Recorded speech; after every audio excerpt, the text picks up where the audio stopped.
Hallelujah कलीसिया, प्रभु की धन्यवाद हो। प्रभु ने हमें वापस एक संगत एक मन करके यहाँ पे बिठाया है। हम प्रभु की धन्यवाद करते हैं। हम वचन में जाने से पहले एक छोटा सा प्रार्थना करेंगे कि प्रभु की उपस्थिति हमारे जीवन में यहाँ आए। आए हमारे स्वरों को हम झुकाते हैं, हम प्रभु की धन्यवाद करते हैं।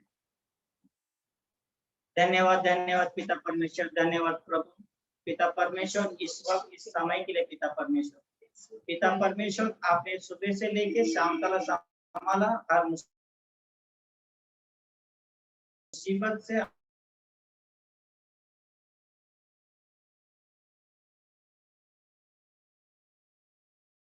आप मेरे साथ अगुवाई। इस वक्त प्रभु मैं जानता हूँ पिता परमेश्वर, मेरे निकलने वाला हर एक शब्द प्रभु मेरे नहीं प्रभु आपके ओर से निकलेगा बोलकर मैं विश्वास करता पिता परमेश्वर। सारा आदर प्रार्थना प्रभु यीशु मसीह के नाम पे मांगते, सुन और कबूल कर, आमीन। हालेलुया कलीसिया, आज हम देखते हैं प्रभु के वचन में जो क्रूस की कथा, हमने कभी सुना भी होगा ये वचन कि क्रूस की कथा। आइए फर्स्ट कोरिन्थियों 1 में 18 वचन है। हम ये बहुत हर समय हमने पढ़ा होगा, लेकिन आज ये वचन को हम समझते हैं और इसको समझने की कोशिश करते हैं। यहाँ पे लिखा है, क्रूस की कथा नाश होने वालों के लिए मूर्खता है, लेकिन उद्धार पाने वालों के लिए परमेश्वर की सामर्थ्य है। तो यहाँ आमीन। हम लोग यहाँ देखते हैं कि क्रूस की कथा जो नाश होने वाले के लिए मूर्खता है। तो प्रिय, पूरा दुनिया जानती है कि यीशु मसीह के बारे में, सिर्फ मसीह नहीं पूरा दुनिया जानती है यीशु मसीह के बारे में, लेकिन सबका सोच, सबका विचार, सबका बोलना, सबका तरीका अलग अलग, चाहे विश्वासी हो या अविश्वासी हो, सभी को पता है कि यीशु मसीह ईसाई का परमेश्वर बोलते लोग, लेकिन प्रियो वो ईसाई का परमेश्वर नहीं, ये इस जगत का उद्धार करता है। इस जगत का उद्धारकर्ता के रूप में वो इस जगत में आए थे। तो लोगों का सोच क्या है, लोगों का विचार क्या है कि क्रूस की कथा, उसके लिए हमें समझने की कोशिश करना चाहिए कि क्रूस की कथा क्या होता है। तो हम देखते हैं पहला लोगों का विचार, लोगों का व्यू क्या है, लोगों का सोच क्या है, क्योंकि इस क्रूस को लेके, यीशु मसीह को लेके सारे कोई लोग ऐसा भी बोलते हैं कि वो तो ईसाई का परमेश्वर है। लोगों का सोच है ईसाई का परमेश्वर, और कोई ऐसे लोग भी है कि वो विदेशी परमेश्वर, वो विदेशी बोला जाता है कि परमेश्वर वो तो ईसाई का परमेश्वर रखता, एक तो बोलते हैं, और एक जन क्या बोलते हैं, वो इजराइल से आया हुआ परमेश्वर। लेकिन प्रियो, परमेश्वर इजराइल से आया है या विदेशी से आया वो हम नहीं जानते। हमको ये पता है उनके आगमन, उनका जो भी उनका आने वाला समय का बारे में भविष्यवाणी ऑलरेडी अपना ओल्ड टेस्टमेंट में 44 टाइम बोला गया था कि परमेश्वर का वचन के बारे में, यीशु मसीह का जो उपस्थिति होने, क्योंकि 2000 साल पहले, हजारों साल पहले प्रभु यीशु मसीह का भविष्यवाणी जूना कारा मतलब ओल्ड टेस्टमेंट में घोषित किया गया था। तो हम उसके ऊपर थोड़ा प्रकाश डालते हैं कि यीशु मसीह का वचन हमें क्या सिखाता है, कि किस किस का सोच ऐसा है कि यीशु मसीह ईसाई का परमेश्वर है, यीशु मसीह विदेशी है। कोई ऐसा भी होता है यीशु मसीह अच्छा संत थे, अच्छा नबी थे कि वो गांव-गांव में जाके लोगों को प्रचार करते थे, लोगों को अच्छा बातें सिखाते थे। ये भी लोगों का व्यू है, चाहे वो लोग नहीं जानते हैं, लेकिन वो परमेश्वर को वचन को जानते हैं, लेकिन उसकी गहराई को कोई नहीं जानते कि परमेश्वर का क्रूस पे चढ़ाना क्या ये था, क्या कारण था, ये लोगों को पता नहीं। तो हम इस वचन के द्वारा हम सीखने मिलता है कि हम क्रूस की कथा को हम किस तरीके से हमारे जीवन में लेना चाहिए, क्योंकि यीशु मसीह ने 7 वाणियां कही थी क्रूस के ऊपर, एक वाणियां बहुत इम्पोर्टेंट था। तो हम उसके ऊपर प्रकाश डालते हैं कि क्रूस की कथा उस 7 वाणियों के ऊपर हमें क्या सिखाना चाहता है और क्या हमें समझाना चाहता है। आइए हम लूका का सुसमाचार में देखते हैं। लूका 24 में 34 वचन देखते हैं। तब यीशु ने कहा, ये पिता इन्हें क्षमा कर, क्योंकि ये नहीं जानते कि ये क्या कर रहे हैं। देखिए कलीसिया, हमारे परमेश्वर इस वचन के द्वारा हमसे क्या बातें करना चाहते हैं। ये पिता इन्हें क्षमा कर, ये क्षमा की बात प्रभु यीशु मसीह ने जब उनके जीवन में जब भी उपदेश देने से पहले ये हमें सिखाया गया था। क्या क्या किया था? एक दूसरे को क्षमा किया करो तो तुम्हें भी क्षमा मिल जाएगी।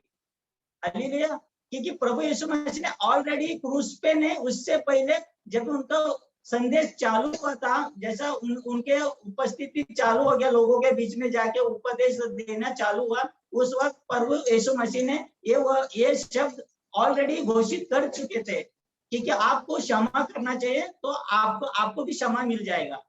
तो ये संदेश उस वक्त क्रूस के ऊपर यीशु मसीह वापस हमारे बीच में ये संदेश लेके आ रहा है कि ये पिता इन्हें क्षमा कर कि ये नहीं जानते ये क्या कर रहे। आज हमारे जीवन में हम देखते हैं कि हमें कोई कुछ एक शब्द बोले तो हम उसको 10 शब्द बोल के हम उनको पलटवार करते हैं। लेकिन हमको एक सुनने हम तो सोचते कि आज इसको किस तरीके से मैं इसको जवाब देके आप इसका मुंह बंद कर दो।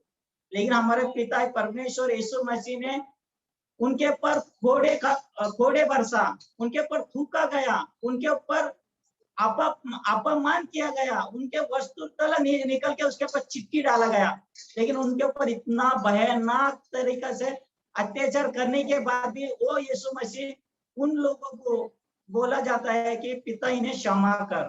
तो हमें क्या सीखने मिलता है कि हर समय हमें एक दूसरे को क्षमा करना चाहिए। हम अपने आप को कभी बड़ा नहीं करना चाहिए, क्योंकि कहा है वचन में, आपने आपको छोटा करेगा वो परमेश्वर के राज में गिनती किया जाएगा, बड़ा किया जाएगा। परमेश्वर के राज में हम जितना छोटा होंगे उतना हमारा परमेश्वर के राज में हमारा नाम ऊंचा उठाया जाएगा। क्योंकि पिता परमेश्वर हमें हर तरीके से फर्क के देखता है कि देके भी देगा, लेके भी देगा, लेकिन हमें स्थिर रहना चाहिए परमेश्वर के वचन में, एकदम स्थिर रहना चाहिए, मजबूत रहना चाहिए। क्योंकि परमेश्वर वचन हमें हर तरीके से जीवन में चलने का एक मार्ग है। तो इसमें परमेश्वर क्षमा करने का हमें सिखाता है। ठीक है, परमेश्वर यीशु मसीह तो चाहेगा तो एक शब्द से पूरा धरती को नाश कर सकते थे रियल में, क्योंकि एक उनका शब्द से पूरा धरती नाश होता था। लेकिन वचन में ये नहीं लिखा है, क्योंकि यीशु मसीह ने जीवन देने आया, जीवन लेने नहीं आया, पापी को बचाने आया, पाप को मिटाने आया, लेकिन पाप के साथ संगति करने नहीं आया। लोगों का पाप को लेके जाने आया है, लेकिन उनके साथ मेल मिलन करने नहीं आया। लोगों ने बहुत सारा यीशु मसीह के ऊपर भी बोला गया था, ये तो पापी के साथ घूमता है, पापी के साथ खाता है। लेकिन रियल में यीशु मसीह पापी के लिए आया था, धर्मी लोग के लिए नहीं आया था, अच्छे लोगों के लिए, क्योंकि ऑलरेडी वो लोग अच्छे हैं, उनको क्या सही करेंगे। पर इसके लिए यीशु मसीह एक गांव में जाके उन लोगों का उद्धार करते थे जो प्रभु के राज में नहीं थे। उनके अपने परमेश्वर यीशु मसीह परमेश्वर का वचन उनके जीवन में बीज की तरह बोते थे। उसके लिए हमें ये इस वचन में क्या सीखना चाहिए कि हमें क्षमा करना चाहिए। चाहे कोई हमें धोखा दिया होगा, कोई हमारे से लूट के खाया होगा, कोई हमको गाली भी दिया होगा, हमें चमड़ भी मारा होगा, लेकिन हमको धीरज रखना चाहिए और हमें उनको बोलना चाहिए कि ठीक है, आपने मारा तो अच्छी बात है, मैं आपको क्षमा करता हूँ। बस एक सॉरी बोलने के बाद उसके अंदर का जितना अहंकार है ना, अपने आप मिट जाता है। क्योंकि प्रभु ने कहा है अपने आप को दीन करो, क्योंकि प्रभु मसीह ने अपने को इतना दीन किया क्योंकि सामने वाले ने उनको भी खुद को पता चला कि ये है सच्चा परमेश्वर बोल के भी घोषित किया। वहां पे जो डाकू लोग थे, जो हाँ ये रियल में सच्चा परमेश्वर बोल के उनके शब्द में निकला। जब यीशु मसीह इतना अपने आप को दीन करता है तो हम क्यों नहीं कर, हम तो मनुष्य जाति है, हम तो हर एक बातों को हमको संभालना चाहिए प्रभु के वचन को लेके। आइए हम सेकंड भविष्यवाणी देखते हैं। सेकंड ये देखते वो वाणी है कि यीशु मसीह ने 7 वाणी के अंदर सेकंड वाणी क्या कहा है। लूका 23 में 43 उसने उससे कहा, मैं तुझसे सच सच कहता हूं, आज ही तू मेरे साथ स्वर्ग लोक में रहेगा। हालेलुया कलीसिया, ये बहुत बड़ी बात है। आज हम लोगों को देखते हैं, कोई मरता है तो हम सोचते हैं यार ये तो मर रहा है तो इसके साथ हम क्या जाएंगे, ये खुद बीमार है तो हम क्या, ये हमको क्या हेल्प करेगा। लोगों का सोच, हम भी सोचते हैं ना, अरे ये तो खुद बेड पे बैठा तो या इससे क्या हम सहायता मांगेंगे। लेकिन प्रियो, आज हम यहाँ देखते हैं 2 डाकू के बीच में हमारा परमेश्वर यीशु मसीह को टंगाया गया था कि रोमन सरकार का ये था, सजा था, क्योंकि उस वक्त जो गुनाह करते हैं उनको ऐसा सूली पे चढ़ाया जाता बोल के एक सजा था रोमन सरकार का। लेकिन हमारा प्रभु यीशु मसीह ने कुछ ऐसा पाप किया नहीं था, फिर भी उनको वो सजा भोगना पड़ा, वो सजा अपने पर लेना पड़ा, क्योंकि हमारे पापों के लिए हम उस जगह से निकलना चाहिए बोलते। तो आज यहाँ क्या देखते हैं, एक डाकू और एक डाकू, 2 जन डाकू के बीच में फर्क रहा है। एक डाकू क्या बोलता है, देखिए एक डाकू क्या परमेश्वर यीशु मसीह का निंदा करता है। रियल में तू परमेश्वर का पुत्र है तो खुद भी उतार और हमें भी बचा और अपने आप को भी बचा। हालेलुया कलीसिया, क्योंकि वो क्या बोलता है, उसको विश्वास नहीं है ये रियल में परमेश्वर का पुत्र है। लेकिन दूसरा डाकू के अंदर सामर्थ, उसके लाइफ विश्वास के द्वारा चेंज हो रहा है। चाहे वो आखिरी सांस गिनती कर रहा होगा वो डाकू, लेकिन विश्वास करने लगा कि ये रियल में जीवन का उद्धार करता है, ये रियल में हमारा प्रभु है, ये रियल में मेरा परमेश्वर, ये मेरा पाप का ये बोझ उठा रहा है।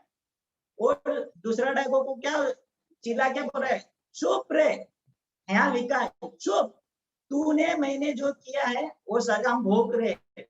लेकिन ये इंसान ने कुछ नहीं किया, फिर भी ये हमारा साथ वो सजा भोगने तैयार हो गया। लेकिन वो डाकू के जीवन में वो कहां से आया, परमेश्वर ने उससे बात किया होगा, क्योंकि वो डाकू के जीवन में वो, लेकिन यीशु मसीह ने ऐसा नहीं किया, भाई तूने बहुत चोरी किया होगा, भाई तेरे को मैं क्षमा नहीं करूंगा। 1 सेकंड में उसका जीवन उद्धार हो गया। क्या कहता है, देखिए वो डाकू परमेश्वर से क्या, यीशु मसीह से क्या कहता है, उसने उससे कहा, मैं तुझसे सच सच कहता हूँ, आज ही तू मेरे साथ स्वर्ग लोक में रहेगा। यीशु मसीह कहता है, लेकिन डाकू क्या कहता है, डाकू कहता है,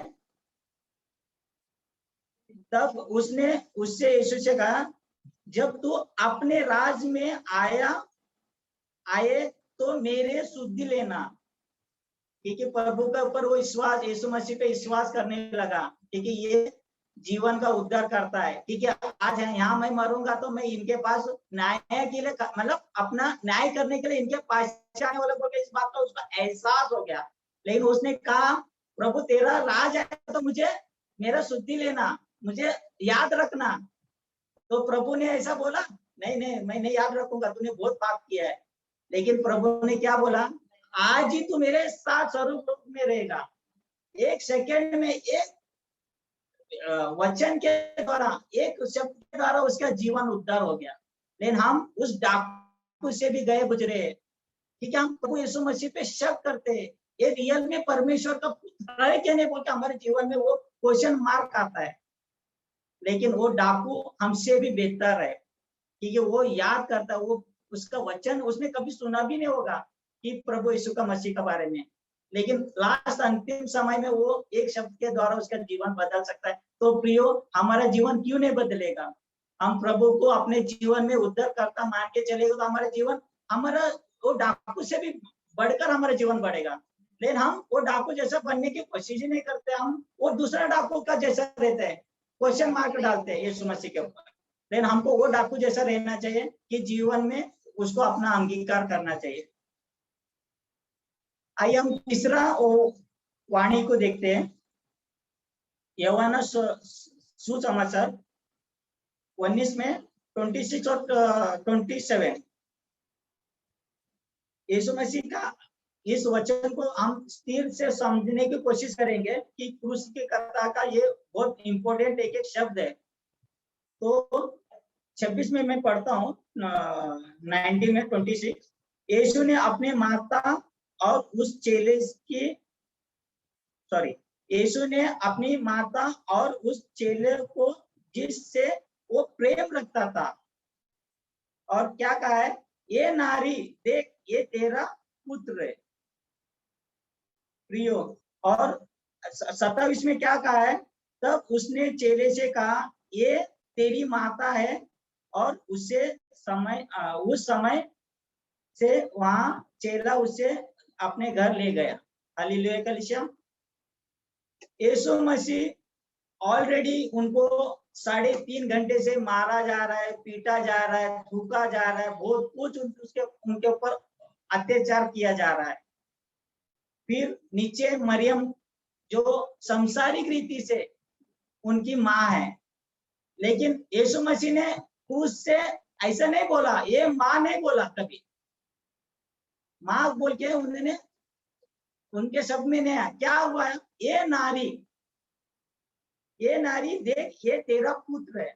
जो शिष्य खड़ा रहता है उनको बोलता है ये नारी ये तेरा पुत्र है, तो वो शिष्य उसको अपना माँ को अपने घर पे लेके जाता है। तो ये नारी का शब्द क्या है, यीशु मसीह ने ऐसा क्यों कहा? शायद हो सकता माँ बोल सकता था, क्योंकि संसार के रीति से देखने जाए तो एक बेटा है ना, लेकिन ऑलरेडी प्रभु यीशु मसीह का वचन कुंवारी से जन्म लेगा, वो मूर्ति को सजा पाएगा और वो पापों का लिए वो उसको क्रूस पे चढ़ा जाएगा, वो हमारा पाप को लेके जाएगा। ये सब भविष्यवाणी उनके ऊपर घोषित किया गया था। तो इस वचन में हमें क्या सीखने मिलता है, जिस समय यीशु मसीह क्रूस पर था वो कोई बेटे के रूप में नहीं था, कोई मनुष्य के रूप में नहीं था, वो एक मेमना के रूप में था। ये जगत का पाप को लेके उस क्रूस के ऊपर टांग रहा था, क्योंकि उस वक्त वो ये नहीं बोल सकता था, ये माँ बोल के नहीं बोल सकता, क्योंकि वो इस जगत का उद्धार करता एक मेमने के रूप में था, उनको टंगाया गया था। उसके लिए यीशु मसीह ने अपनी माँ को ये नारी बोल के घोषित किया। हालेलुया कलीसिया। इस वचन से हमको थोड़ा हम दूसरे जगह पे हम देखते हैं कि जो यूहन्ना जो जंगल में यीशु मसीह का अगुवाई मतलब बपतिस्मा देता था, उस वक्त वो क्या कहता है देखिए, यूहन्ना 1 में 29, दूसरे दिन उसने यीशु को अपने और आते देखकर कहा, देखो ये परमेश्वर मेमना है जो जगत के पाप उठा ले जाता है। हालेलुया कलीसिया। आज हम देखते हैं कि ऑलरेडी यीशु मसीह को क्रूस पे चढ़ाने से पहले, यीशु मसीह वहां दीक्षा बपतिस्मा लेने आने से पहले यूहन्ना ये भविष्यवाणी बोल रहा है, ये जगत का मेमना है, ये हमारे पापों को लेके उठा के लेके जाने वाला है। तो आज वो मेमना उस क्रूस के पर अपनी माँ को नारी बोल के संबोधित करके इस वचन को प्रकट करता है कि मैं इस जगत का नहीं हूँ। यीशु मसीह ने हर वक्त बोला मैं इस जगत का नहीं हूँ, रियल में इस जगत का नहीं है, वो हमारे लिए स्वरूप को तो इस लोक में आया कि हमको परमेश्वर के राज में लेके जाने के लिए। लेकिन हम हमारे दुनिया में हम जीते, हमारे शो में भी जीते, हमारे विचारों में जीते, लेकिन हम कभी यीशु मसीह के वचन को पढ़ने के, उसको समझने का, उसको उसके अनुसार चलने का हम कभी सोचते नहीं है। लेकिन हमारा क्या जीवन में क्या फायदा है कि हम एक बोलते हैं ना कि हम जितना भी बोए तो वैसे ही हम काटेंगे, जैसा हम काटे हम जैसा बोएंगे वैसा काटेंगे। हम अच्छे बोएंगे तो अच्छे ही काटेंगे, खराब बोएंगे तो हम खराब काटेंगे। तो उसके लिए हमारे जीवन में यीशु मसीह का वचन को हमको लेना जरूरी है। आइए हम तीसरा हो गया ना, अभी चौथा वो वाणी पे नजर मारते हैं। मत्ती का सुसमाचार 27 में 46 का वचन। तीसरे पहले निकट यीशु के बड़े शब्द से पुकार कर कहा, एली एली लामा शब्द की अर्थ ये परमेश्वर तूने मुझे क्यों छोड़ा। इसके अंदर हमें भी कुछ ऐसा सुनने में आता है कि ये परमेश्वर ये तूने मुझे क्यों छोड़ा। क्योंकि परमेश्वर का उस वक्त यीशु मसीह का परमेश्वर का आत्मा पवित्र आत्मा का साथ जो मेल मिलन रहता है वो हर समय रहता है। लेकिन जब यीशु मसीह, क्योंकि परमेश्वर पाप से प्यार नहीं करता है, पाप को अपने गले नहीं लगाता है, लेकिन जब यीशु मसीह ने का पाप अपने पर ले लिया था तो जब भी क्या हुआ था, यीशु मसीह का और परमेश्वर का उसके ये पिता ये परमेश्वर बोल के यीशु मसीह चिल्ला चिल्ला के कहता है कि तूने मुझे क्यों छोड़ा। क्योंकि हमारे जीवन में पाप आएगा तो हमारे जीवन में यही होता है कि हम यीशु मसीह से परमेश्वर से हम दूर हो जाते हैं। कभी कभी हम देखो कि जब हम परमेश्वर के राज में रहेंगे ना, हमारे चेहरे पे प्रकाश आता है, रियल आता है, हमारा चेहरा एक रौनक की तरह रहता है। और वही हमारे अंदर पाप रहेगा ना, हम गलती करेंगे तो हमारा चेहरे में कुछ ना कुछ एक कमी ना कमी दिखता है कि ये कुछ तो गड़बड़ कर किया है। रियल में ये होता है हमारे शरीर में, हमारे जीवन में। क्योंकि हम देखते हैं कि हम कभी कुछ झूठ भी बोलोगा तो हमारा अंदर, अरे यार आज मैंने झूठ बोला। हमारा आत्मा हमको गवाही देता है, भाई तूने झूठ बोला, तूने परमेश्वर के विरोध तूने पाप कर दिया। वैसा यहाँ पे परमेश्वर यीशु मसीह ने जगत का पाप को लेके परमेश्वर के साथ उनका तालमेल टूट गया था। उसके लिए परमेश्वर के साथ प्रभु यीशु मसीह क्या कह रहा है, ए पिता तूने मुझे क्यों छोड़ा। वैसा हमारे जीवन में यही होता है कि हम भी पाप करते तो हमारा पवित्र आत्मा से हमारा आत्मा टूट जाता है, तो हमारे जीवन में अच्छाई के जगह पे बुराई चालू हो जाता है, बुराई का काम चालू हो जाता है। उसके लिए प्रियो हमको हर हमेशा परमेश्वर के वचन में रहना जरूरी है, क्योंकि हमारा उनके भय में रहना चाहिए, उनके वचन में हर स्थिर रहना चाहिए। क्योंकि यीशु मसीह का भी जब यीशु मसीह के ऊपर जो पाप लेके था तो परमेश्वर का आत्मा टूट गया, तो हम तो इंसान है, हम तो एक मानव जाति है कि हमारा परमेश्वर हमसे रिश्ता टूट जाएगा ना। उसके लिए हमें हर समय परमेश्वर के राज में बने रहना चाहिए। और हम आगे देखते हैं और एक वचन देखते हैं, 5वां यूहन्ना 19 में 28, जॉन 19:28, इसमें लिखा है, इसके बाद यीशु ने ये कहकर किया, अब इसके बाद यीशु ने ये जानकर कि अब सब कुछ हो चुका, इसलिए कि पवित्र शास्त्र की बातें पूरी होकर मैं प्यासा हूँ। हालेलुया। यीशु मसीह लास्ट में क्या कहता है, मैं प्यासा हूँ। लेकिन प्रियो, हम किसी ने बोला मुझे लोटा पानी दे, तो हम उसके लिए भी हम सोचते हैं कि भाई ये कौन है, ये कहां से आया है, एक रियल में हम इसको पानी दे सकते कि नहीं दे सकते। वैसे आज यीशु मसीह ने इस संसार में जिस काम के लिए आया है वो पूरा कर रहे हैं, उनकी भविष्यवाणी को पूरा कर रहे हैं। चाहते हो तो यीशु मसीह उतर के सब कुछ कर सकते थे, लेकिन यीशु मसीह अपनी मर्जी से कुछ नहीं कर सकते थे। क्योंकि यीशु मसीह ने जब प्रार्थना करने 3 चेलों के साथ गए थे, तो उधर भी यीशु मसीह ने क्या, ये पिता ये प्याला मेरा से हटा, हो सके तो ये प्याला मेरे से दूर कर, हो सके तो, नहीं तो तेरी इच्छा जो है वो पूरा कर। ये वचन हमें यीशु मसीह ने अपने पिता से बात करते हैं। ये लेकिन वो प्याला क्या था, वो प्याला एक पाप का प्याला था, वो हमारा पाप का प्याला था, क्योंकि यीशु मसीह को उठाने का था। लेकिन यीशु मसीह ने ये शब्द क्यों कहा, क्योंकि यीशु मसीह का ऑलरेडी भविष्यवाणी हो चुकी है। यीशु मसीह का भविष्यवाणी ऑलरेडी हो चुकी है हजारों साल पहले, क्योंकि यीशु मसीह आएगा, एक मसीहा आएगा, ऐसा जन्म लेगा, ऐसा दाऊद के गोत्र में जन्म लेगा, वो एक कन्या से जन्म लेगा, उसका ऐसा रूप होगा, ऐसा रहेगा, सब कुछ हो चुका है, फिर भी यीशु मसीह ये बात पिता परमेश्वर से क्यों बातें कर रहा है? ये प्याला हो सके तो मेरे से हटा, क्योंकि यीशु मसीह ये नहीं चाहता है कि मैं मेरे पिता से संबंध तोड़ू, क्योंकि हमारे जीवन में पाप आएगा तो हमारा संबंध किससे टूट जाता है? पिता से हमारा संबंध टूट जाएगा। वैसा जब यीशु मसीह वो प्यालों को पीने से पहले, तो क्योंकि परमेश्वर पाप से प्यार नहीं करता है, वो पापी से प्यार नहीं करता है, उसके लिए वो पाप को लेने से पहले प्रभु ये विनती भी करता है, और फिर बोलता है आपकी इच्छा हो तो हटा, नहीं तो जो होता होने दो, ऐसा ये इसका मीनिंग होता है।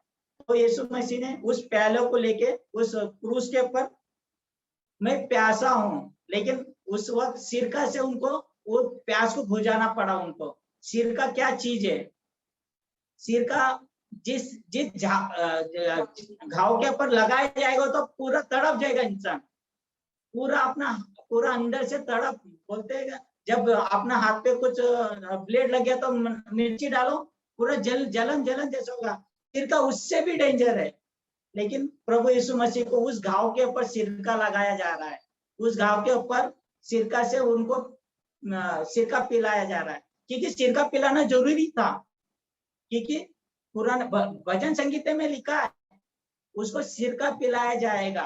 और यहाँ पे वो बात यीशु मसीह पे घोषित हो रहा है, वो सिरका पी रहा है, उसको सिरका पिलाया जा रहा है। तो हमारे जो 44 जो 44 जो भविष्यवाणी जो ओल्ड टेस्टमनी में लिखा है, वो पूरा यीशु मसीह के ऊपर लागू हो रहा है, पूरा यीशु मसीह के ऊपर घोषित हो रहा है। फिर भी हम लोग क्या बोलते हैं, ये परमेश्वर यीशु मसीह को भेजने वाला था क्या, और दूसरा कोई आने वाला है, और दूसरे का इंतजार में भी लोग अभी भी है कि परमेश्वर और किसी को भेजने वाला है। ऑलरेडी परमेश्वर ने यीशु मसीह को हमारे लिए कुर्बान कर चुका है। उन्होंने कहा है मेरा एक लौता पुत्र तुम्हारे लिए मैं देता हूँ, लेकिन फिर भी हम लोग क्या करते हैं, विश्वास नहीं करते, हमको उसको जानने की कोशिश नहीं करते। लेकिन प्रियो, आज हम देखते हैं हमारा रियल में जो आने वाला था आके चले गया, लेकिन अभी आने वाले सेकंड आगमन, लेकिन आज भी लोग अंधकार में है।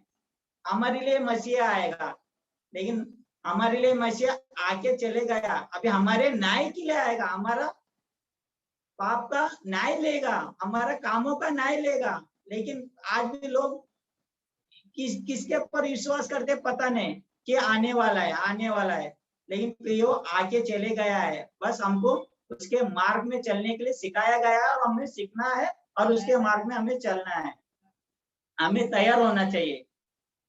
आइए हम 5वां हो गया, अभी 6 का वो देखते वाणी। 6 में क्या लिखा है, जब यीशु ने सिरका लिया तो का पूरा हुआ, क्योंकि रियल में यीशु मसीह का जो अंतिम जो भविष्यवाणी था वो पूरा हुआ। किधर पूरा हुआ? सिरका पीने के बाद पूरा नहीं हुआ, और आगे है उनका, क्योंकि भविष्यवाणी में लिखा है वो मृत्यु में जयंत होएगा बोल के भी लिखा है, कि यीशु मसीह तीसरे दिन उठने आने वाला बोल के भी भविष्यवाणी ऑलरेडी हो चुका है। और यीशु मसीह ने भी उनके संसार में जब उनकी भविष्यवाणी हुई तो उनके शिष्य से बात कर रहे हैं कि मनुष्य के पुत्र को मारा डाला जाएगा, गाड़ा जाएगा, लेकिन तीसरे दिन में वो जीवित उठेगा बोल के भविष्यवाणी ऑलरेडी वचनों में भी लिखा है। और यीशु मसीह अपने जीवित जैसा घूम रहे थे, फिर रहे थे, बोल रहे थे, वचन दे रहे थे, फिर अपने बारे में भी बता रहे, लेकिन लोग क्या कर रहे, सीरियस नहीं ले रहे। उनके शिष्य लोग ने सीरियस नहीं लिया, लोग तो दूर, जो 24 घंटे उनके आसपास घूमते फिरते, उनको इस बात का एहसास नहीं है कि यीशु मसीह हमारे क्या घोषित करे, हमें क्या बता रहे। लेकिन प्रियो, हमें उस वचन को ध्यान से सुनना चाहिए। तो यहाँ पे लिखा है वो पूरा हुआ, तो वो सिरका पीने के बाद उस वचन को पूरा किया, यीशु मसीह ने उस वचन को पूरा किया जो भजन संगीत में लिखा है कि सिरका पिलाया जाएगा, जो वो यीशु मसीह को पिलाया जाता है। हम आखिरी वचन को देखते हैं जो 7वां वाणी है, ये पिता मैं अपना आत्मा तेरे हाथों में सौंपता हूँ।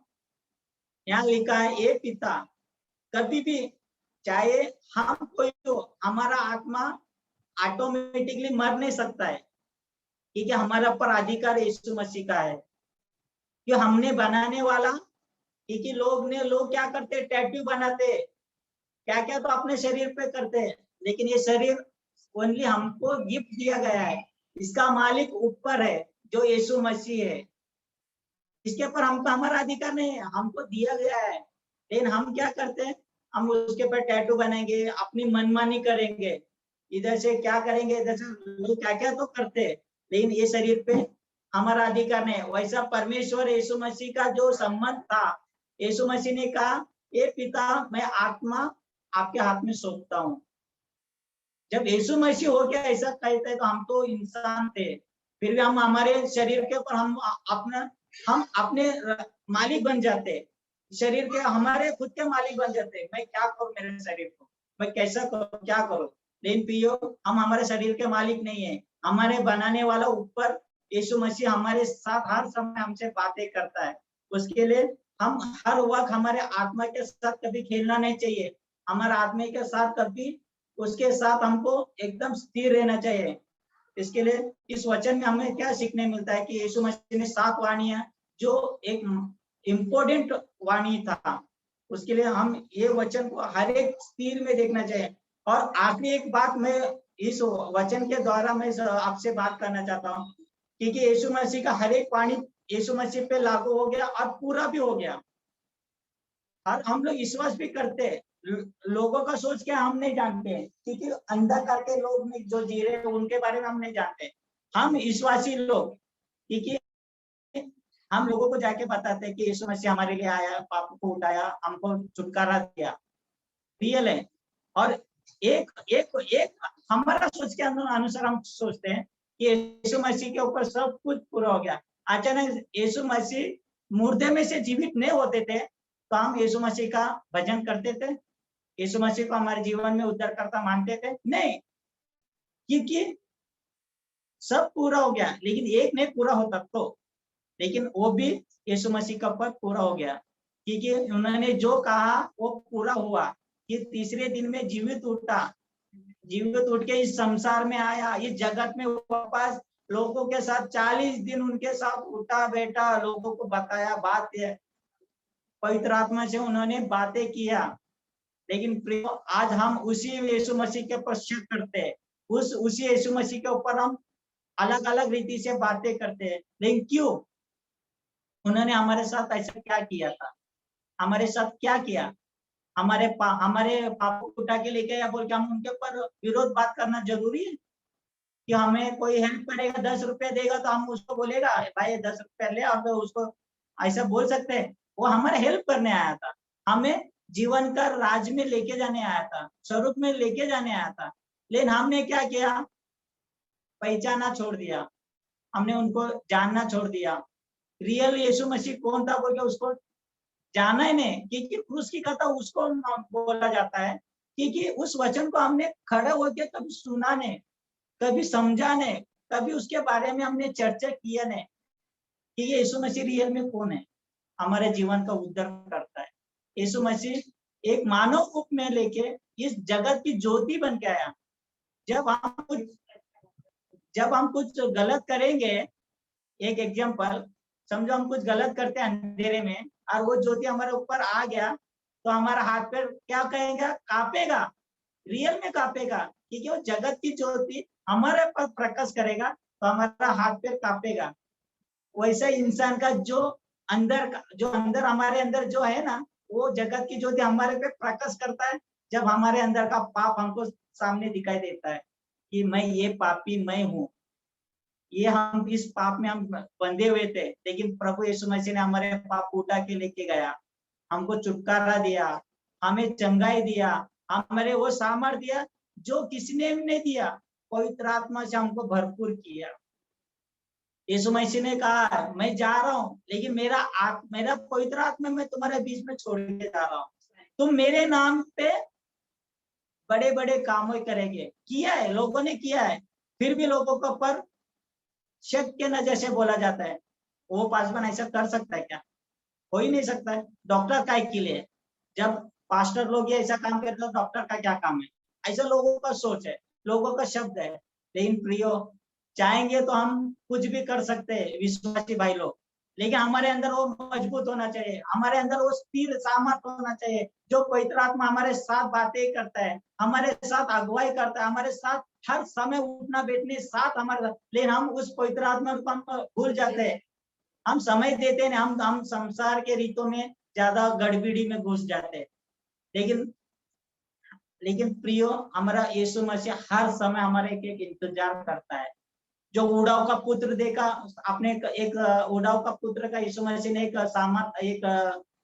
उदाहरण दिया था, क्योंकि उसने अपना संपत्ति को लेके गया प्रदेश में, लोगों के साथ उड़ाया बिठाया, खर्चा कर दिया, आखिर को सुअर के साथ उसको सोना पड़ा, रोटी खाने का मुसीबत, जो सुअर खाता था उसका बच्चा हुआ वो खा के अपना पेट भर रहा था, फिर भी उसने क्या कहा, इससे अच्छा मेरा पिता का घर पे आइस आराम है, मैं चाहूंगा तो जाऊंगा तो मेरा पिता मुझे लेगा। फिर वो भाई साहब ने वहां से उठ के आया, अपना पिता के घर पे आया। जिस दिन से वो लड़का घर छोड़ के गया तो उसका पिता एक दिन चैन से सोया नहीं था।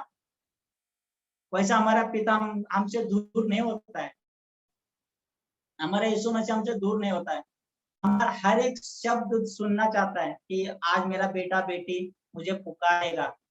हम जब खाना खाने जाएगा तो खाना सामने आया तो यहाँ तक यीशु मसीह को क्या हम सबको भूल जाते हैं, लेते तुरंत खाते हैं, किसको पूछते भी नहीं, बाजू वाले को भाई आपने खाया क्या है। यीशु मसीह को तो दूर की बात है, बाजू वाले को नहीं पूछते, पहले आप खुद खाते हैं। लेकिन प्रियो, जब उस अनाज आता है हमारा सामने तो हम प्रभु की धन्यवाद करना चाहिए, क्योंकि अनाज फुकट में नहीं आता है। जब यीशु मसीह हमको सामर्थ्य दिया, हमें बुद्धि दिया, हमारे शक्ति दिया, हमारे पूरा भरपूर से आनंदित से दिया, बोलो तो वो अनाज हमारे जीवन में आता है। वो हमको अपाय करेगा, लूला करेगा, कोमा में डाले तो थोड़ी हम जाके कमाई कर सकते हैं, थोड़ी हम अनाज को उत्पन्न कर सकते हैं। उसके लिए प्रभु पे पहले हम खाने से पहले हम प्रभु की धन्यवाद करना चाहिए कि प्रभु ये आपके ओर से आया है, तो हम प्रार्थना करके वो खाना चाहिए। देखिए यीशु मसीह ने कहा है, यीशु मसीह ने कहा हर समय मेरे से बातें किया करो, मैं आपको आपके साथ बातें करता हूँ। लेकिन हम यीशु मसीह के साथ तालमेल करना नहीं चाहते, क्योंकि हमारे जीवन में वो पाप है। पाप रहेगा तो तभी हम यीशु मसीह को पुकारना छोड़ो कि हम उस वचन को देखना भी नहीं चाहते। ये हमारे जीवन में पाप है।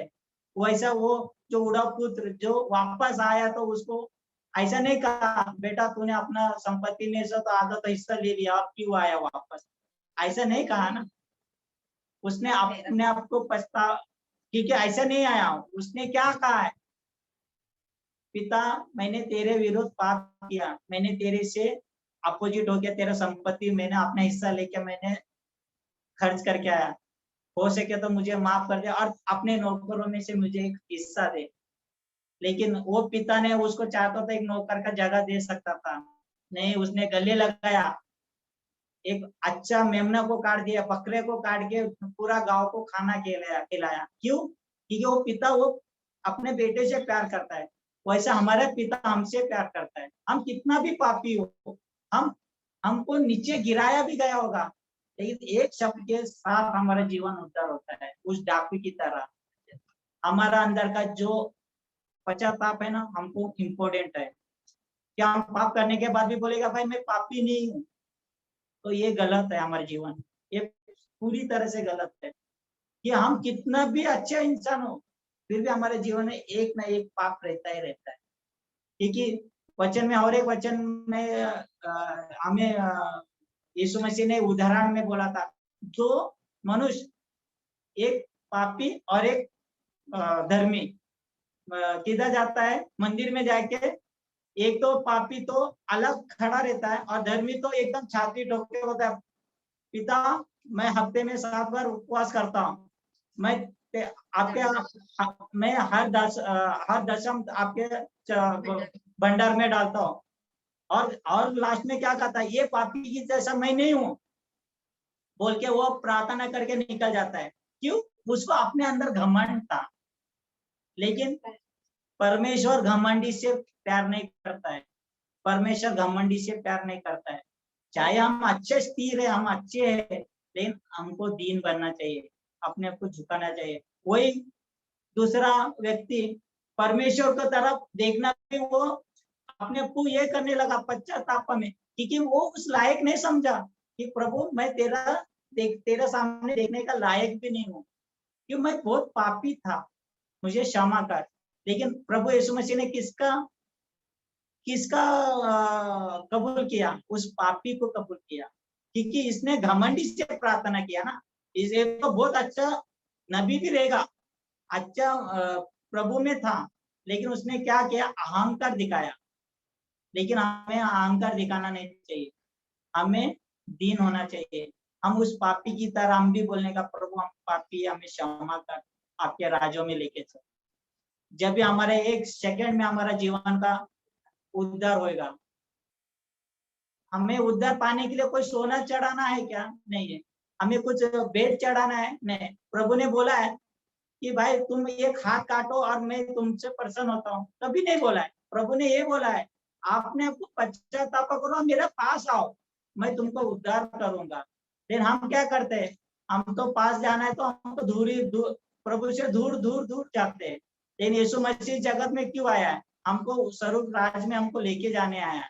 फिर प्रियो, आज के बाद हम सोचेंगे कि यीशु मसीह का जीवन के बारे में, यीशु मसीह हमारे जीवन हमसे क्या बातें करना चाहते हैं, उनका उम्मीद क्या है हमारे ऊपर, हमसे क्या, हमसे तो कुछ ये नहीं बोलता है भाई मेरे लिए इतना खजाना लाएगा तो तू मेरे राज में आएगा, ऐसा कभी नहीं बोला गया। ठीक है, हमको सिर्फ दीन होना चाहिए, पश्चाताप करना चाहिए और यीशु मसीह के धन्यवाद, यीशु मसीह का नाम पर धन्यवाद करना चाहिए और यीशु मसीह को हमारे जीवन का उद्धारकर्ता बोल के अंगीकार करना चाहिए। जब भी हमारे जीवन का उद्धारकर्ता उद्धार इस्तेमाल किया जाता है, क्योंकि हम अपने आप को क्या किया है? यीशु के हाथ में सौंप दिया है, उसके लिए हमारा जीवन उद्धार हो गया। और ये विश्वास के साथ जाना चाहिए। प्रार्थना किया, चंगाई मिल गया क्या? नहीं मिला, मिला या नहीं मिला, ये कभी नहीं रखना चाहिए। मिला या नहीं मिला वो हम लोग को क्या करना है?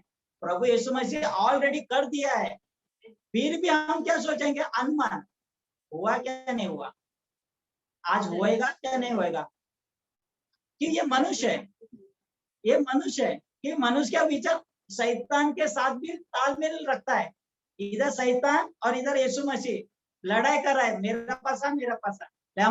हम गलत को ज्यादा करके हम चुनते हैं। क्यों? गलत का मार्ग एकदम सरल है और यीशु मसीह का मार्ग कठिन है, क्योंकि उसमें क्या? झूठ नहीं बोलो, व्यभिचार मत करो, गलत मत बोलो, गलत मत देखो, किसी का मजाक मत उड़ाओ। और इधर क्या? सब कुछ चलता है। उसके लिए लोग क्या करता है? अंधकार को ज्यादा चुनते हैं और यीशु मसीह को नहीं चुनते, कि यीशु मसीह का वचन सबको पसंद आता है, लेकिन उसके मार्ग में चलने के लिए उनको कठिन है। उसके लिए यीशु मसीह का निकट नहीं आता है। उसके लिए यीशु मसीह का विरोध लोग बात करते हैं कि वो ईसाई का परमेश्वर है, वो यहूदी का परमेश्वर है, वो इजराइल से आया और विदेशी परमेश्वर है। लेकिन प्रियो, वो कोई आम इंसान नहीं है, वो परमेश्वर हमारा सबका उद्धार करता है, इस जगत का मेमना है, हम सबको लेके जाने आया है। हम इस जगत का यात्री है, हम इस जगत का दुल्हन है। हमारा दूल्हा वो है जो स्वरूप में बैठा है। उसके लिए हम हर समय प्रभु यीशु मसीह के अंदर स्थिर रहना चाहिए, हर समय तैयारी में रहना चाहिए, क्योंकि यीशु मसीह का बोला नहीं गया ना कि मैं इस वक्त आऊंगा, इस समय आऊंगा, नहीं भाई, क्योंकि मैं कभी भी आऊंगा, डाकू की तरह आऊंगा। चोर चोरी करने आता तो हम क्या करते हैं? ताला गीला मार के मस्त रहते हैं। वैसा यीशु मसीह आने का टाइम हम हर समय वचन में मस्त रहना चाहिए। हम ऐसे रहेंगे ना डगमग डगमग, तो हमारा किधर रहेगा? नरक के रास्ता। और एकदम मजबूत रहेगा, हम स्वर्ग के रास्ते में जाएंगे। उसके लिए प्रियो, हमको स्वर्ग में रास्ते में जाए तो हमको तैयारी होना चाहिए, हमको तैयार रहना चाहिए। हमको ऐसा नहीं डगमग की तरह नहीं, क्योंकि हम स्ट्रांग रहना चाहिए, अंदर से नहीं, पूरा अंदर से। कि कोई हमें तो फाइट भी मारेगा तो हम गिरेंगे नहीं, क्योंकि हमारे अंदर वो सामर्थ्य है, वो हमारा वो पवित्र आत्मा है, क्योंकि जो हम पे मारेगा उसका हाथ गिर जाएगा, लेकिन हमारा मुंह नहीं टूटेगा। क्योंकि यीशु मसीह कहा ना, एक गाल दे तो दूसरा भी गाल दो, दूसरा गाल में भी हमको लगने वाला नहीं है। उसके लिए हम वो जब कभी होएगा जब हम प्रभु में स्थिर रहेगा, हम प्रभु में सामर्थ रहेगा, क्योंकि यीशु मसीह ने तो उस भयानक मौत को अपने गले लगाया। चाहता तो वो नहीं लगा सकता था, क्योंकि पिता परमेश्वर का वो वचन था, क्योंकि जगत में एक मेमना, एक मसीहा आएगा, वो आया, आके हमारे उद्धार किया, हमारे जीवन को उद्धार किया। फिर भी हम आज इस वचन को समय रहेगा तो पढ़ो, पढ़ के इसको समझने की कोशिश करो, कि यीशु मसीह का भविष्यवाणी अचानक नहीं हुआ, हजारों साल पहले हुआ है, क्योंकि ये मालूम नहीं था किसी को क्योंकि ऐसा होने वाला है। हजारों साल और वो पूरा यीशु मसीह के पर लागू हुआ है। और सबसे बड़ी बात वही, जो तीसरे दिन उठने वाला यीशु मसीह हमारे जीवन उद्धार करता, यीशु मसीह के ऊपर हम विश्वास करते हैं। रियल में हम अचानक यीशु मसीह नहीं उठ के आता तो रियल आप भी नहीं करता था, ना मैं भी नहीं करता था रियल। क्यों? भविष्यवाणी वो नहीं हुआ कि यीशु मसीह नहीं उठा, लेकिन उठा बोल के हम विश्वास करने लगे। क्योंकि जो उनके शिष्यों में से एक टॉम, जो इंडिया में जो सुसमाचार लेके आया, इंडिया में जो यीशु मसीह का वचन लेके आया, उसने भी शक किया, जब भी तक मैं उसके पंजरों में उंगली नहीं डालूंगा, मैं विश्वास नहीं करूंगा। रियल है, यीशु मसीह पे उसने भी एक वचन रखा। फिर यीशु मसीह था नहीं था, यीशु मसीह किधर था पता नहीं, लेकिन वो उसने जो जो जो बोला गया, जब यीशु मसीह को टोम डाल और पहचान, मैं वही तेरा परमेश्वर, वही मैं तेरा यीशु। लेकिन आज हमारे जीवन में उस टोम की तरह भी हम, हाँ परखना चाहिए रियल में यीशु मसीह कौन है, हमको समझना चाहिए, लेकिन समझाने से सुनने से नहीं, उस वचन को पढ़ना चाहिए, उस वचन को गहराई में पढ़ना चाहिए, क्योंकि वचन ऐसा पढ़ना चाहिए कि उस वचन को हमारे हमारे माइंड में घुसना चाहिए। हम क्या करते हैं, पढ़ लिया, आज का वचन हो गया, पढ़ लिया, चलो निकलो। ये नहीं होता प्रियो, हमको वचन को चाहे एक वचन पूरा एक हफ्ता पढ़ो चलेगा, लेकिन रियल में वो वचन हमसे क्या बातें करता है, वो वचन हमें क्या सिखाना चाहता है, वो वचन हमसे क्या बोलना चाहता है, उस वचन को गहराई को जानना जरूरी है। क्योंकि लोग क्या बोलते हैं, दिन में एक अध्याय पढ़ो बस, ऐसा नहीं है। अध्याय पढ़ने से ऐसा तो अन्य जाति को एक ये बाइबल देगा तो एक महीने में पढ़ के रिटर्न देगा, लेकिन क्या मतलब है, पढ़ने से मतलब नहीं है, उसको जानना जरूरी है, उसको पहचानना जरूरी है, उसके हर एक शब्द में अर्थ है। और हमें नहीं समझ में आएगा तो हमारे पासवान हमारे लिए बेटे, हमारे लीडर है, उनको जाके पूछना चाहिए, पासवान लीडर से पूछना चाहिए कि ये क्या है, पास्टर हमें समझ में नहीं आ रहा है। वो हमारे सहायतक है, हमको समझाने के लिए उनको प्रभु यीशु मसीह ने चुना है। हमने क्या किया, हम पासवान को नहीं पूछते, बस वचन पढ़ लिया, हम सीख गया। वचन पढ़ने से सीखने नहीं आता है, वचन को समझना जरूरी है, वचन का शब्द को ग्रहण करना जरूरी है। प्रियो, आज हम यीशु मसीह का जो सात वो वाणी पे हम नजर डालें कि यीशु मसीह का जो भयानक मौत, भयानक स्थिति, जो चमड़े उजला गया था, थूका गया था हम पे, कोई ऐसा हमारे बाजू में थूके, हमारे बाजू में कोई थूकता तो भी हम उसके ऊपर एकदम चिढ़ जाते, मेरे पे क्यों थूका, जाते ना हम, भाई मैं जाते जाते क्यों थूका, लेकिन यीशु मसीह पे मुंह के पर थूका गया। चाहते तो यीशु मसीह उस वक्त एक शब्द के साथ उन सबको नाश कर सकता था, लेकिन उनको ये भयानक मौत को लेना जरूरी था। उसके लिए उन्होंने क्या कहा, सब दुख सहन न पड़ा, जब उन्होंने सहन किया बोल के आज हम उद्धार में जी रहे। यीशु मसीह आता ये दुख नहीं सहन तो हम किधर रहते थे, हम कोई मंदिर के नीचे घंटी बजाते रहते थे, पत्थर का पूजा करते रहते थे, कितना बत्ती लगाते थे, कुछ अलग अलग ही करते थे, लेकिन उद्धारकर्ता का वो वचन हमारे जीवन में प्रकट हुआ बोल के हमने उसको गहराई को जाना। लेकिन हम अभी भी पूरी तरह से गहराई में नहीं है, सिर्फ हम मसीह नाम के हैं, फिर हमारा काम क्या है, अलग अलग है। लेकिन हमको यीशु मसीह जैसा बनना है तो पूरी तरह से यीशु मसीह का जैसा हमको हमारे जीवन को बदलना चाहिए। यीशु मसीह में एक शब्द का पाप नहीं था, एक पाप नहीं मिला, फिर भी लोगों ने उसके ऊपर परखा, उसके ऊपर स्त्री, व्यभिचार स्त्री को लेके आया, क्यों, उसको बातों में फंसाने के लिए, परखने के लिए। चाहते तो हम लोग के तुरंत न्याय करते थे, हाँ इसको पत्थर से मारो, मार डालो, लेकिन पिता परमेश्वर यीशु मसीह का जो आज्ञा, जो वचन हमें सिखाता है, हमको न्याय करने का अधिकार नहीं दिया है। हमें न्याय करने का अधिकार, हाँ गलत है तो हमको समझाना है, भाई ये गलत है, ये सही नहीं है, ये मत कर। हम उसको ऊपर न्याय नहीं कर सकते। आइए हम ये वचन के साथ हमें सीखने मिलता है कि हमको कैसा चलना चाहिए संसार के रीति में। हमको वचन के साथ आगे बढ़ना चाहिए, हमको वचन को हर समय उसके साथ मजबूत होना चाहिए। हमारे आत्मा को पवित्र आत्मा से मेल मिलन करने के लिए हमें क्या क्या करना चाहिए, हमको तैयारी करना चाहिए। आइए हम छोटा सा प्रार्थना करते हैं और इस वचन को हम समाप्त करते हैं। हालेलुया, हालेलुया, धन्यवाद, धन्यवाद पिता परमेश्वर, धन्यवाद पिता परमेश्वर। इस समय प्रभु आपका वचन मेरे जीवन में प्रभु आपने मेरे से बातें की है प्रभु। कोई बातें मैं प्रभु इस वक्त प्रभु इस वीडियो पर द्वारा इस जूम के इस कलीसिया में मैंने जो प्रकट किया प्रभु, मेरा नहीं प्रभु आपकी ओर से आया बोल के मैं विश्वास करता हूं पिता परमेश्वर। पिता परमेश्वर, जो भी मैंने इस वचन को लेके प्रभु आज आपसे मैंने बातें की है पिता परमेश्वर, हो सके तो प्रभु उस वचन में मेरे से कुछ गलती हुआ तो मुझे क्षमा करना पिता परमेश्वर। ठीक है पिता परमेश्वर, मैं हमारा बुद्धि ने हमारा न्याय नहीं प्रभु, आपके बुद्धि से मैं इस वचन को मैंने तैयार किया था पिता परमेश्वर। फिर भी प्रभु जिधर मेरे से अपने माइंड से कुछ भी मैं गलती किया तो मुझे क्षमा करना, और इस वचन को प्रभु इस वचन के द्वारा प्रभु हर एक लोगों को समझने की सहायता करना पिता परमेश्वर। जो लोग सुनेंगे प्रभु ये वचन को प्रभु प्रभु उनके जीवन में आपकी महिमा, आपका सामर्थ, आपका उद्धार आने देना पिता परमेश्वर। जो लोग सुनेंगे प्रभु वो स्थिर और रियल यीशु मसीह का जीवन को पहचानेंगे, और यीशु मसीह हमारे जीवन का उद्धार करता बोल के अंगीकार करेंगे, और उसके उस वचन के साथ वो चलेंगे बोल के मैं विश्वास करते था। सारा आदर प्रार्थना यीशु मसीह के नाम पे मांगते, सुन और कबूल कर, आमीन।